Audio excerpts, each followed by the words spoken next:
اعوذ باللہ من الشیطان الرجیم بسم اللہ الرحمن الرحیم اللہم صلی علی سیدنا و مولانا محمد وعلی آل سیدنا و مولانا محمد مبارک وسلم۔ آن لائن سیشن میں آج ہمارا تیسرا جو ہے وہ لیکچر ہے، اور آج کا ہمارا جو ٹاپک ہے وہ وجود باری تعالی۔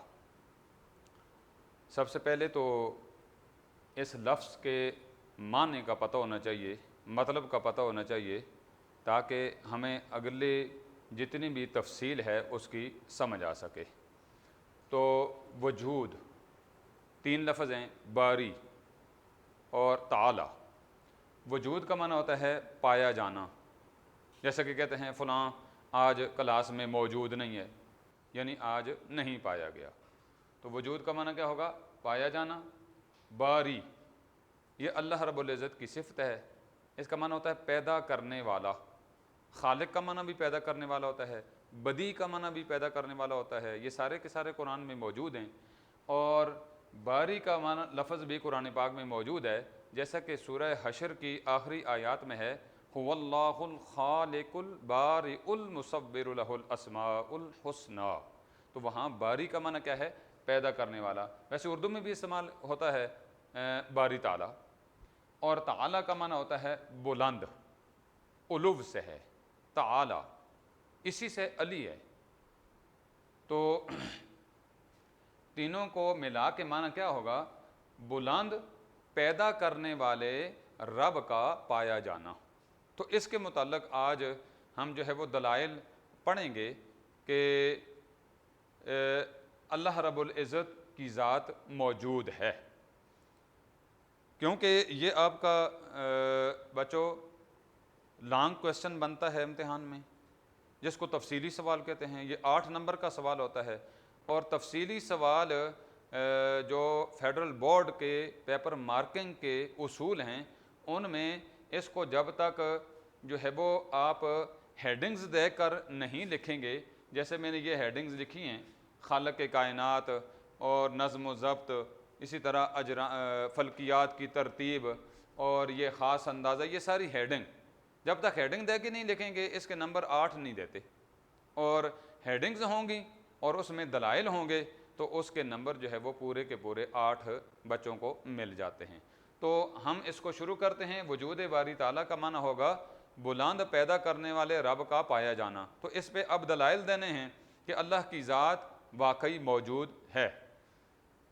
تو پہلے تمہید کے طور پر کتاب میں موجود ہے کہ لکھا ہے کہ جب ہم کسی بھی بنی ہوئی چیز کو دیکھتے ہیں تو ہمارا ذہن اس چیز کے بنانے والے کی طرف جاتا ہے۔ جیسے انہوں نے 2 مثالیں دی ہیں، تیسری میں نے خود اپنی طرف سے لکھی ہے کہ عمارت۔ اب جس عمارت میں میں کھڑا ہو کر لیکچر دے رہا ہوں، یا جس عمارت میں آپ بیٹھ کر لیکچر کو سن رہے ہیں، تو یہ عمارت کا جب تصور ہمارے ذہن میں آتا ہے، عمارت کو ہم دیکھتے ہیں تو تصور کس کی طرف ذہن جاتا ہے؟ معمار کی طرف، مستری کی طرف، بنانے والے کی طرف۔ اسی طرح جب گھڑی کو دیکھتے ہیں جو ٹائم دیکھنے کے لیے بازو پہ ہوتی ہے، تو اس کو دیکھ کر اس کے بنانے والے گھڑی ساز کی طرف ذہن جاتا ہے۔ اسی طرح یہ وائٹ بورڈ جس پہ میں آپ کو یہ چیزیں سمجھا رہا ہوں، اس کو دیکھ کر بڑھائی کی طرف، ترخان کی طرف، اس کی طرف ہمارا ذہن جاتا ہے۔ تو ہم کیونکہ سوچ بھی نہیں سکتے کہ ایک چھوٹی سی چیز جو ایک عمارت ہے اور ایک جو ہے وہ گھڑی ہے یا ایک وائٹ بورڈ ہے، یہ خود بخود وجود میں آ جائے، خود بخود بن جائے۔ تو جب ایسا نہیں ہو سکتا، تو جب ہم اتنی بڑی کائنات کو دیکھتے ہیں ساری کی ساری، تو پھر ہماری سوچ اس بات پہ مجبور ہو جاتی ہے کہ ایک چھوٹی سے چھوٹی چیز، عمارت ہو، وہ گھڑی ہو یا وائٹ بورڈ ہو، وہ خود بخود اگر نہیں بن سکتے تو اتنی بڑی کائنات بھی خود بخود وجود میں نہیں آ سکتی۔ تو لازماً ذہن اس نتیجے پہ پہنچتا ہے کہ اس کائنات کو پیدا کرنے والی، اس کائنات کو بنانے والی بھی ذات ایک ہے، اور وہ اللہ رب العزت کی ذات ہے۔ تو اس تمہید کے بعد جو پہلی آیت آپ کے بک میں جو ہے وہ لکھی ہوئی ہے، وہ ہے افی اللہ شک فاطر السماوات والارض۔ کیا ترجمہ اس کا یہ لکھا ہے کہ کیا اللہ میں شبہ ہے؟ شبہ معنی شک ہے کہ جس نے آسمان اور زمین کو پیدا کیے، تو اس کی تشریح یہ ہوگی کہ جب عمارت کو دیکھیں تو اس کے بنانے والے کے بارے میں کوئی شک انسان کو نہیں گزرتا، گھڑی کو دیکھیں تو اس کے بنانے والے کے بارے میں کوئی شک انسان کو نہیں لاحق ہوتا، تو جب کائنات کو دیکھیں تو اس کے بنانے والے کے بارے میں بھی کسی قسم کا کوئی شک نہیں ہونا چاہیے۔ تو کائنات کی طرف دیکھنے سے، ٹھیک ہے، خالق کائنات، کائنات کے پیدا کرنے والے کا تصور ذہن میں آتا ہے، اور یہ بات اس بات کا بین ثبوت ہے، واضح دلیل ہے کہ اللہ رب العزت کی ذات موجود ہے۔ اور دوسری دلیل نظم و ضبط۔ نظم کا معنی کیا ہوتا ہے؟ ترتیب۔ ضبط کا معنی کیا ہوتا ہے؟ جیسے میں نے چھڑی پکڑی ہے، یہ ضبط میں ہے، اس کو میں چھوڑ دوں گا یہ نیچے گر جائے گی، ضبط سے ٹوٹ گئی۔ تو یہ کائنات ساری کی ساری کسی بنانے والے کے کنٹرول میں ہے، بغیر اس کے کنٹرول کے کوئی چیز نہیں چل رہی۔ تو اس کی جو مثال انہوں نے دی ہے کتاب میں، جو آیت لکھی ہے الذی خلق سبع سماوات طباقا، سورہ ملک کی آیت ہے کہ وہ ذات جس نے 7 آسمان تہ بتہ بنائے، اور ما تری فی خلق الرحمن من تفاوت، تو رحمان کی تخلیق میں کوئی فرق نہیں پائے گا۔ آگے لکھا ہے فرجع البصر هل تری من فطور، دوبارہ دیکھ، کیا تجھے کوئی فطور نظر آتا ہے؟ ثم ارجع البصر کرتین، پھر اس چیز کو بار بار دیکھ، پلٹ پلٹ کر دیکھ، ینقلب، لوٹ آئے گی، الیک، تیری طرف، البصر، تیری نگاہ، خاسئا وہو حسیر، رد ہو کر، تھک کر۔ یعنی جب کائنات، آسمان جو 7 تہ بتہ، اس میں مثال دی ہے آسمانوں کے تہ بتہ بنانے کی۔ اگر ہم پہلے آسمان میں غور کریں تو پہلے آسمان بھی بغیر ستونوں کے کھڑا ہے، اور یہ پہلا آسمان ہی اللہ کے وجود کی جو ہے وہ پائے جانے کی جو ہے وہ دلیل ہے۔ تو 7 آسمان جو تہ بتہ بنائے، رب فرماتا ہے کہ ان آسمانوں کی طرف دیکھو، کیا تمہیں کوئی وہاں فرق نظر آتا ہے، فطور نظر آتا ہے؟ اور دوسرا، اس آیت کے اندر ایک اور اللہ کے وجود پر دلیل ہے۔ مثال وہ دوں کہ دیکھیں کتنی مرتبہ کہا گیا ہے دیکھو کائنات کی طرف، لکھا ہے کہ وہ ذات جس نے 7 آسمان تہ بتہ بنائے، ما ترا، تو نہیں دیکھے گا، پہلی مرتبہ دیکھنا ہو گیا، کوئی فرق۔ آگے لکھا ہے فرجع البصر، پھر دیکھ، دوسری مرتبہ دیکھنا ہو گیا۔ پھر آگے لکھے گا کہ هل تری من فطور، کیا تجھے فطور نظر آتا ہے؟ پھر تیسری بار کہا ثم ارجع البصر کرتین، پھر بار بار دیکھ۔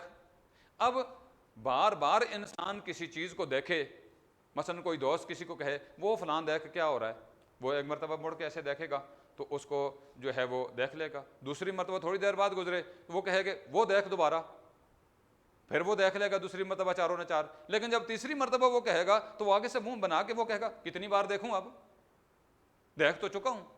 لیکن یہاں پہ دیکھنے کی بار بار دیکھ جو آخر میں فرمایا، تو یہ انسان کا کبھی بھی ذہن جو ہے وہ اعتراض کی طرف نہیں جاتا، انسان اعتراض نہیں کرتا، اور یہی اللہ کے کلام کا معجزہ ہے، اور یہی اللہ کے وجود کے پائے جانے کی دلیل ہے کہ انسان جو ہے وہ اس ذات پہ اعتراض نہیں کرتا، اور اس کے کلام میں، اس کے جو ہے وہ احکام میں، اس کے فرامین میں اتنی لذت اور چاشنی ہے کہ اسی کے کلام کے اندر اس کے وجود کی کیا ہے، دلیل ہے۔ اور اس کے بعد فلکیات کی ترتیب، فلکیات کہتے ہیں آسمان کے اندر جتنے بھی سیارے ہیں ان کی ترتیب۔ تو ہم اگر غور کریں تو سورج صبح مشرق سے نکلتا ہے اور مغرب میں آ کر جو ہے وہ ڈوب جاتا ہے، اور اسی طرح جو ہے وہ چاند جو ہے وہ پہلی تاریخ کو جب طلوع ہوتا ہے تو اس کے بعد جو ہے وہ آہستہ آہستہ آہستہ بڑھتا ہے، اور جب 14ویں کا چاند ہوتا ہے تو وہ پورے کا پورا بدر کمال بن جاتا ہے، اور پھر گھٹنا شروع ہوتا ہے 15ویں کے بعد، اور آخر میں آ کر جو ہے بالکل پہلے دن کی طرح رہ جاتا ہے۔ ٹھیک ہے، تو یہ اب وہ خود بہت تو نہیں گھٹتا، خود بہت تو نہیں بڑھتا، اور سورج مشرق سے نکلتا ہے، بعض اوقات آپ دیکھتے ہیں کہ دن کو بھی چاند نظر آتا ہے، اور کبھی ایسا نہیں ہوا کہ سورج آتے آتے چاند سے جا کر ٹکر ہو گئی ہو، یہ نہیں ہوتا۔ سورج کا ایک اپنا راستہ ہے، چاند کا اپنا راستہ ہے۔ اسی طرح رات اور دن ہیں، رات اور دن ہیں، تو رات کی بھی ایک ترتیب ہے، دن کی بھی ایک ترتیب ہے۔ کبھی ایسا نہیں ہوا کہ رات دن سے پہلے آ گئی ہو، رات 12 بجے دن شروع ہو گیا ہو، اور کبھی ایسا نہیں ہوتا کہ دن کو 12 بجے رات شروع ہو گئی ہو۔ اور اس کے اوپر اللہ رب العزت کی یہ آیت موجود ہے سورہ یاسین شریف کی، فرمایا کہ لَلشَّمْسُ يَنبَغِي لَهَا أَن تُدْرِكَ الْقَمَرَ وَلَا اللَّيْلُ سَابِقُ النَّهَارِ وَكُلٌّ فِي فَلَكٍ يَسْبَحُونَ۔ یہ آپ کی کتاب میں بھی آیت موجود ہے کہ سورج کی یہ مجال نہیں ہے کہ وہ چاند کو جا ٹکرے، چاند کو جا پکڑے، اور نہ ہی رات کی جو ہے وہ رات دن سے پہلے آتی ہے۔ وَكُلٌّ فِي فَلَكٍ يَسْبَحُونَ، ہر ایک اپنے اپنے اس راستے پہ مدار میں جو ہے وہ تیر رہا ہے، ہر ایک کا اپنا اپنا راستہ ہے، کوئی دوسرے کے ساتھ جو ہے وہ ٹکراتا نہیں۔ تو یہ چاند کا سورج کے ساتھ نہ ٹکرانا، رات کا ترتیب سے آنا، یہ اللہ رب العزت کی کیا ہے وجود کی دلیل ہے۔ اور اس سے اگلی جو ہماری ہیڈنگ ہے وہ ہے خاص اندازہ، خاص اندازہ۔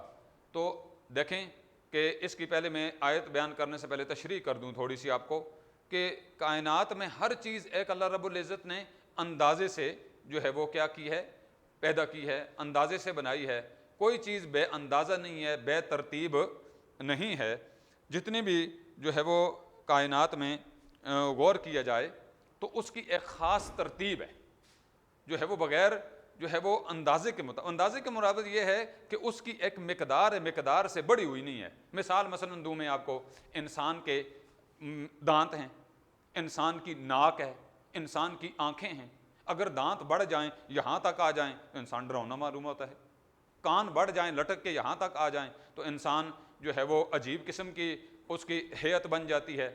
تو یہ ساری چیزیں یہ بتا رہی ہیں کہ آنکھ کا بھی خاص اندازہ ہے، ناک کا بھی خاص اندازہ ہے، کان کا بھی، زبان کا بھی خاص اندازہ ہے۔ تو یہ خاص اندازے سے ساری کائنات، اسی طرح آسمان کا ایک خاص اندازہ ہے، زمین ہے، درخت ہوتے ہیں اور چیزیں ہیں، تو یہ ساری چیزیں اندازے سے ہونا یہ اللہ تعالیٰ کے وجود کی کیا ہے، دلیل ہے۔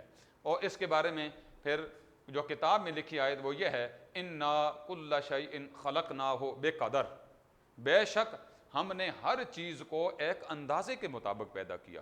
کیوں؟ اس کی دوسری وجہ یہ بتاؤں اندازے سے کیوں ہے۔ اندازے سے اس لیے بھی ہے کیونکہ بے اندازہ ہوگی تو انسان کے مثلا دانت بڑھ کر یہاں تک آ جائیں تو بدصورت لگے گا۔ تو انسان کس کی پیدائش ہے؟ اللہ رب العزت کی، خالق وہ ہے۔ تو جب صانع کی صنعت میں، خالق کی مخلوق میں جب کوئی عیب ہوگا تو وہ عیب خالق کا شمار ہوگا۔ تو اللہ رب العزت کے بارے میں سارے مسلمانوں کا یہ ایمان ہے کہ وہ عیبوں سے کیا ہے، پاک ہے۔ تو اس لیے عیبوں سے جب وہ پاک ہے تو اس کی ساری مخلوق ایک اندازے اور خوبصورتی کے مطابق ہونا اللہ رب العزت کے وجود کی دلیل ہے۔ اس سے اگلی بات ہے نظام کائنات، کائنات کا نظام۔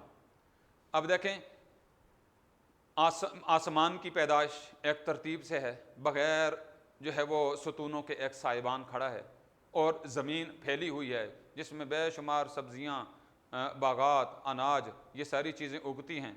اور اسی طرح واختلاف اللیل والنہار، اور دن رات کا اختلاف، اختلاف سے مراد یہاں دشمنی نہیں ہے بلکہ مختلف ہونا، رات کے بعد دن کا آنا، دن کے بعد جو ہے وہ رات کا آنا۔ تو یہ ساری چیزیں خود بخود نہیں ہوتی، یہ ساری کی ساری چیزیں بتا رہی ہیں کہ ان کے پیچھے ایک خالق موجود ہے، ایک ذات موجود ہے جو ان کو پیدا کرنے والی ہے، اور یہ اللہ کے وجود کا پتہ دیتی ہیں۔ تو اس بارے میں قرآن میں یہ آیت لکھی ہے ان فی خلق السماوات والارض، بے شک آسمانوں اور زمین کی تخلیق میں، واختلاف اللیل والنہار، اور دن اور رات کے عدل بدل میں، لآیات لأولی الالباب، نشانیاں ہیں عقل والوں کے لیے، نشانیاں ہیں عقل والوں کے لیے۔ اور اس سے اگلی جو ہماری ہیڈنگ ہے وہ اللہ ہی کی کاریگری، وہ اللہ ہی کی کاریگری۔ تو اللہ ہی کی کاریگری، ساری جتنے بھی کار، ہاں یہ لفظ سمجھنے کہ کاریگر، کاریگر، کار کا معنی ہوتا ہے کام، فارسی کا لفظ ہے، گر اس کو لے آؤٹ کرنا، اس کو کسی چیز میں پیش کرنا، سامنے لے آنا۔ تو یہ ساری کائنات کیا ہے، بڑی مضبوط ہے، کمزور نہیں ہے، کسی چیز میں بھی کوئی کمزوری نہیں ہے کہ آسمان کو کوئی اٹھا کے کھڑا ہو، یا نیچے سے مخلوق جو ہے وہ کوئی ایسی ہو، یا ستون لگے ہوئے ہوں، یہ ایسی بات کوئی بھی نہیں ہے. زمین پھیلی ہوئی ہے, اس کو کوئی پکڑ کے جو ہے وہ نہیں انسانوں میں سے بیٹھا ہوا مخلوق میں سے, بلکہ اس کا کنٹرول کس کے پاس ہے؟ اللہ رب العزت کے پاس ہے. تو یہ ساری چیز کیا ہے؟ بڑی مضبوطی سے بنی ہوئی ہے. تو اس کا مضبوط ہونا, اس کا جو ہے وہ بڑا جو ہے وہ پکا ہونا, یہ بھی اللہ رب العزت ہی کے وجود کی دلیل ہے. فرمایا سن اللہ الذی, یہاں ایک لفظ جو ہے وہ لکھتے ہوئے مس ہو چکا ہے, سن اللہ الذی اتقن کل شیء, کہ اللہ ہی کی کاریگری ہے جس نے ہر چیز کو مضبوط بنایا. اس کے بعد انسان کی پیدائش, انسان کی پیدائش. اب انسان کی پیدائش پہ اگر بندہ غور کرے تو دیکھیں, ہم 9 مہینے اپنی ماں کے پیٹ میں رہتے ہیں, اور ماں کے پیٹ میں ہر ایک مجھ سمیت جو بھی سن رہا ہے اس بات کو, وہ ایک ماں سے پیدا ہو کر آیا ہے, اور اس کے پیٹ کے اندر پھر پردے ہیں, پھر آگے جو ہے وہ رحم ہے. تو اس کے اندر انسان جو ہے وہ نطفہ قرار پاتا ہے اور انسان کی پیدائش شروع ہوتی ہے. تو پھر اتنی ساری کائنات میں یہ خوبصورت چہرے, یہ اس اندھیرے میں جا کر یہ خود بخود تو وجود میں نہیں آئے, بلکہ اس خالق کے وجود کی یہ دلیل ہے کہ اتنے سارے خوبصورت چہرے اس نے ماں کی رحموں میں جو ہے وہ خود اس کی تصویر کشی کی ہے. جیسے کہ آپ کی کتاب میں تو آیت موجود نہیں ہے, دوسری جگہ قرآن میں موجود ہے, هو الذی یصورکم فی الارحام کیف یشاء, وہی ذات ہے جو تمہاری ماؤں کے رحموں میں تمہاری تصویریں بناتا ہے جیسے چاہتا ہے.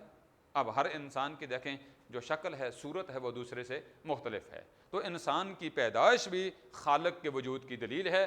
اور اسی طرح جو کتاب میں آیت لکھی ہے وہ یہ لکھی ہے, ام خلقوا من غیر شیء, سوالیہ انداز میں, استفہامیہ انداز میں اللہ رب العزت مخلوق کو لاجواب کر رہا ہے, اور اپنے خالق ہونے کا کیا کر رہا ہے؟ اعلان کر رہا ہے. فرمایا ام خلقوا من غیر شیء, کیا یہ بغیر کسی چیز کے خود بخود پیدا ہو گئے؟ ام هم الخالقون, یا یہ خود اپنے خالق ہیں؟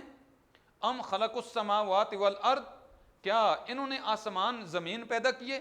3 مرتبہ دیکھیں سوال کیا, اور تینوں مرتبہ جواب یہی آتا ہے کہ بغیر کسی کے پیدا کیے نہیں پیدا ہوئے, یا اپنے خالق بھی نہیں ہیں, یا انہوں نے آسمان زمین بھی نہیں بنائے, بلکہ یہ ساری چیزیں کس نے بنائی ہیں؟ اللہ رب العزت نے. بل لا یوقنون, آخر میں فرمایا لیکن یقین نہیں کرتے کہ ایک ذات موجود ہے جو ان سب چیزوں کی پیدا کرنے والی ہے. اس سے اگلی ہماری ہیڈنگ ہے فطرت کی گواہی. فطرت کی گواہی کیا ہے؟ فطرت, انسان کی فطرت میں اللہ کے وجود کی, اللہ کے جو ہے وہ موجود ہونے کی دلیل موجود ہے. فطرت معنی کیا ہے؟ انسان کی فطرت کا لفظ پیدائش کے طور پر بھی بولا جاتا ہے, یعنی پیدائشی طور پر انسان کی طبیعت میں. فطرت, طبیعت کو جو ہے وہ بھی کہا جاتا ہے کہ انسان کی طبیعت کے اندر, اس کی نیچر کے اندر, اس کی جو ہے وہ سرشت کے اندر اللہ رب العزت کے وجود کی دلیل ہے. وہ کیسے؟ یہاں تو لکھا ہے نا کہ فطرت اللہ التی فطر الناس علیہا, کتاب میں اللہ ہی کی فطرت کا اتباع کرو جس پر اس نے لوگوں کو پیدا کیا. اللہ کی فطرت. دوسری آیت میں لکھا ہے وفی الارض آیات للموقنین, زمین میں نشانیاں ہیں یقین کرنے والوں کے لیے. وفی انفسکم, اور تمہاری اپنی ذاتوں میں بھی. افلا تبصرون, کیا تم دیکھتے نہیں ہو؟ تو اب اس دونوں آیتوں میں کے ترجمے سے آپ کتاب میں دیکھیں گے تو فرمایا کہ اللہ کی فطرت کا اتباع کرو جس پر اس نے لوگوں کو پیدا کیا. اب سوال یہ ہے کہ وہ اللہ کی فطرت ہے کیا؟ ہمیں کیسے سمجھ آئے گا کہ وہ اللہ کی فطرت کیا ہے؟ تو یہ کتاب میں یہ چیز موجود نہیں ہے, کسی کی بک میں بھی نہیں ہے. تو اللہ کی فطرت ہے کیا؟ ہم قرآن کا جب مطالعہ کرتے ہیں تو قرآن پاک میں یہ آیت غالباً سورہ بقرہ میں یا سورہ نساء میں شاید موجود ہے کہ اللہ رب العزت نے فرمایا کہ جب اس نے آدم علیہ السلام کو اپنے ہاتھ سے پیدا کیا, اور پھر جو ہے وہ جب برابر ہو گئے, اور پھر فرمایا فنفخت فیہ من روحی, پھر اپنی روح اس میں جو ہے وہ آدم علیہ السلام میں پھونکی, تو اس کے بعد حضرت آدم علیہ السلام کی پشت پر اللہ رب العزت نے اس طرح اپنا ہاتھ پھیرا. قیامت تک جتنی بھی ارواح تھیں, چاہے وہ کافروں کی تھیں یا مسلمانوں کی تھیں, وہ ساری کی ساری سامنے آ گئیں. اور پھر اللہ رب العزت نے ان سے یہ خطاب کیا جس کو عالم ارواح کہا جاتا ہے، ٹھیک ہے؟ تو اس میں خطاب کیا کیا؟ اللہ رب العزت نے ان سے پوچھا، یہ اب یہ قرآن کی آیت ہے، الستُ بربکم، کیا میں تمہارا رب نہیں ہوں؟ قالوا بلا، ساری روحوں نے کہا کیوں نہیں یا اللہ تو ہمارا رب ہے۔ تو وہ اللہ کی جو فطرت ہے، وہ انسان کی طبیعت میں جو اللہ کی گواہی ہے، اس کی دلیل یہ ہے کہ اللہ رب العزت نے عالم ارواح میں سارے لوگوں سے، روحوں سے یہ اقرار لیا تھا کہ کیا میں تمہارا رب ہوں؟